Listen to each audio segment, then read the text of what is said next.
Ladies and gentlemen, boys and girls, I'm Tom with a list of interesting things, and today, taking a break from the incredibly stressful and actively ongoing federal elections, currently Pennsylvania, Nevada, Arizona, North Carolina, and Georgia are tight and getting tighter.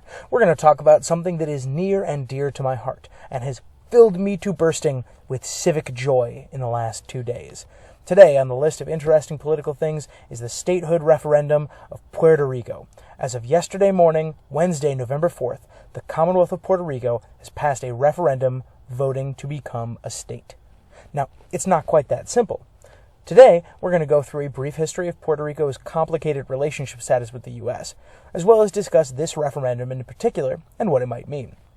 Before we jump into the history, please bear in mind that I'm a politician from New York.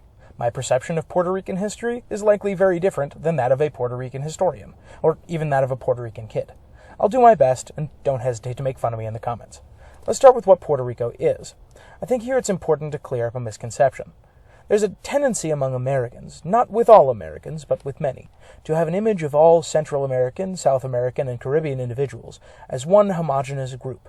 Most Americans do not distinguish between a person from Mexico, a person from Cuba, and a person from Puerto Rico.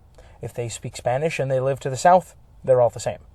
This is madness, especially in the case of Puerto Rico. Puerto Rico is a part of the United States. People who live there can travel freely from there to any of the mainland 48 just as easily as I in New York can fly down to Vegas for the weekend. Puerto Ricans are U.S. citizens by birth and can thereby move freely and take up residence in any other U.S. state. They can buy property in the U.S. without much hassle, and they're protected under the Bill of Rights. The issue is with Puerto Rico's designation. From a legal perspective, Puerto Rico is a U.S. territory, in the same way that Hawaii and Alaska were before they became states. This means that people who live there, in spite of being U.S. citizens, cannot vote in federal elections.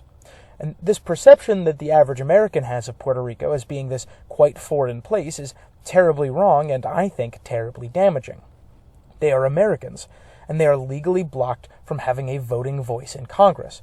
They get one non-voting member. For a place inhabited by 3 million Americans to be incapable of electing senators or House members or presidents is disgusting. I find that repulsive. The same as I would find it repulsive if you told me that the whole voting population of Kentucky had suddenly become unregistered and incapable of voting. They've been fighting for a change to their status for decades, with sizable and consistent rifts between the population desire for statehood and the population desire for independence outright. In the modern era, there have been 6 attempts at a Puerto Rican status change, with 3 happening in the last 8 years. The first in 1967 was one that solidified it as a commonwealth, hence its current name. The politics here are quite complicated, made more complicated by the fact that half the documentation is in Spanish, un idioma que hablo mal. But, as I understand it, this was the tail end of the era in which popular opinion in Puerto Rico was for independence like the Philippines. So, in that election, they elected to become a commonwealth instead of a state in service to that goal. By the way, don't confuse the Commonwealth status of Puerto Rico with the Commonwealth status of Virginia or Pennsylvania. Virginia is a commonwealth. Virginia is called a commonwealth, while Puerto Rico is a commonwealth. It's complicated, but suffice it to say that the word commonwealth in this context is much closer to the word territory in the public perception and in practice. Anyway, the next 4 attempts feature complications. In 1993 and 1998, there were referendums. In 93, the race was very close, with 48.6% of people saying that they wanted their current Commonwealth status, and with 46.3% of people saying they wanted statehood, and a small 4.4% looking for independence outright. We see again the problem with first-past-the-post voting, but I won't complain too much, at least not today. Then we get to 1998, and things start to get weird. This ballot initiative featured 5 choices: statehood, independence, free association, which is sort of a step before independence. It sort of makes a country a U.S. protectorate. Sort of, but not literally. They are entirely self-governing, but they have certain military and economic provisions with the United States. It's enjoyed by small island nations like Micronesia and the Marshall Islands. It's complicated, but not entirely relevant for this discussion. There was also their current territorial status, and none of the above. And here it gets kind of strange. Wildly, none of the above took 50.5% of the vote. That's kind of crazy. Being someone who likes elections and works in elections and studies elections, this baffles me a bit. What happened here? Between 67 and 93, I understand. A 12-point demographic shift over the decades caused Commonwealth to become less popular and statehood to become more popular. But then in 1998, remember, these two are 5 years apart. It's mostly the same individuals voting. There's a comparable registration and turnout percentage. What happened to the demographics, or indeed, what happened to the ballots to cause this change? I have to wonder if there was some sort of election shenaniganry here. I wouldn't want to speculate, in part because there's not much written on this, and in part because I can't read half of what is written on this. But I'll digress, and if anyone knows anything more about this or has any ideas about this, please let me know in the comments. For now, I'll leave this as an interesting thing for another time, but I would really like to come back to it. Moving on to the modern era, in 2012 there was another referendum.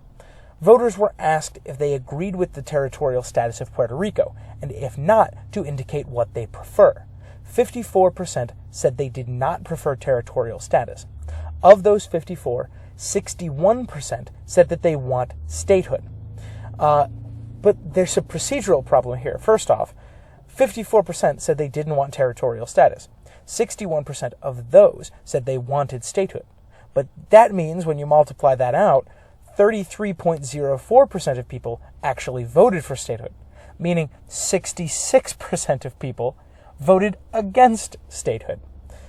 That's again the problem with first past the post voting, but we'll leave that for another day. Furthermore, 27% of the ballots, 21%, totaling 500,000 individuals, left the second question blank. This naturally created confusion, allowing Congress the opportunity to table the discussion, which Congress did.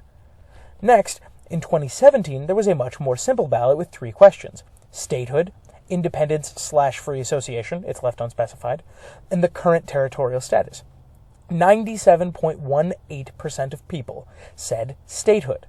But in the months leading up to the election, politics struck. One of the principal Puerto Rican political parties, the Partido Popular Democrático, or the Popular Democratic Party, organized a boycott.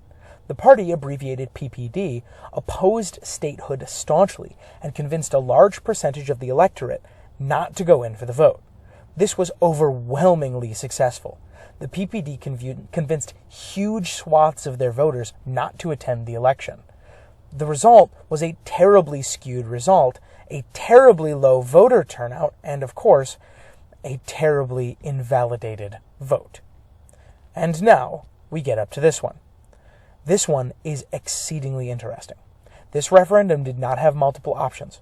It was a strict binary vote between becoming a state and not becoming a state. But there was some subtext to that no vote. A vote no did not mean remaining a territory.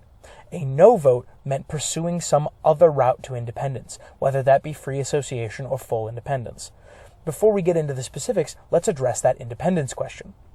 You may say that it's unlikely. The United States does not let go of land very easily, but remember that the phrase taxation without representation is a powerful one. That's the reason it's on every license plate in Washington, D.C., which is a whole other can of worms and an interesting thing for another day. Another powerful phrase is appealing to the UN. The United Nations is generally very anti-empire. The UN, or should I say most people in UN-associated countries, the US included, don't like when places seize and control other places against their will. Hence that whole business in Hong Kong, another interesting thing for another time, but perhaps a less pleasant one. The seizure and control of people goes against all the tenets of freedom and democracy, which are ideals that the US, the UN, and most people within them hold very dear.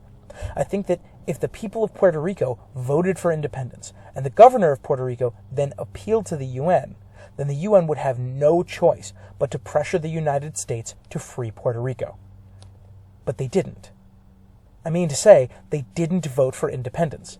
They voted for statehood, by a margin of 52 to 48. Now, that's small, but it is decisive. When offered the choice between staying with us and striking out on their own, they picked us. I'm not one prone to nationalism. I believe that we're all in this together, no matter what we look like or where we're born. But it fills me with that little tiny bit of pride that when push came to shove, our brothers and sisters across the sea, whom we have screwed over for more than a century, chose to stay. Even when we're tearing ourselves apart, even when there's rioting in the streets and a president attempting to invalidate U.S. elections, even when there's pandemics raging and minorities getting shot to death by police, they still chose us as their home nation. They decided that we were worth picking. Now the burden falls to us. Our brothers and sisters, our fellow Americans, a little way out to sea, have asked us for the right to vote, the right to equality, to representation, to fairness. It is now on us to deliver. In order for a territory to become a state, it requires a simple majority in both houses of Congress. That's it. There's a lot of politics to this, but it really is that simple. Whether it happens is dependent on the makeup of Congress and who wins the presidency, both of which are things that are still up in the air. But I hope that whoever is in power hears the voice of those who cried out for equality and does not ignore it. Because they've made it clear that this is what they want. And if we ignore them again, if we betray our principles of equality and representation again, next time I think the vote will be a little more clear.